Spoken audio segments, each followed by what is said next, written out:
ঐশ্বরিয়া রায় বচ্চন কেন মেয়ের চুল ঠিক করে দিচ্ছেন পার্টিতে এসে? মেয়ে কি অ্যাবনর্মাল? মেয়ে তো বড় হয়েছে, মেয়ে কি নিজেকে সামলাতে পারে না? আরে বাবা, যত বড়ই নায়িকা হোক, যত বড়ই মিস ওয়ার্ল্ড হোক না কেন, সে তো মা। মায়ের কাজ, মায়ের স্নেহ, মায়ের মমতা তো একই রকম থাকে।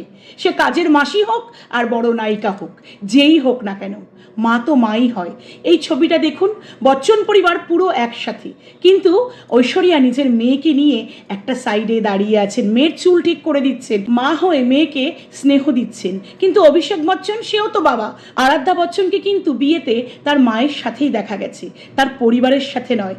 কারণ মাই হলো পৃথিবীতে একমাত্র বস্তু যে সন্তানের সব জায়গায়, সব ক্ষেত্রে সুন্দরভাবে খেয়াল রাখতে পারবে। আমাদের পৃথিবীতে সব জায়গায় ভগবানকে স্মরণ করলে ভগবান আসতে পারে না, তাই তিনি মা বানিয়েছেন, তাই তিনি মাকে তৈরি করেছেন। মা সব পারে সন্তানের জন্য। পৃথিবীতে অশিক্ষিত মূর্খ মায়েরাও কিন্তু সন্তানকে লালন পালন করেন, মানুষ করেন, প্রকৃত শিক্ষায় শিক্ষিত করে তোলেন।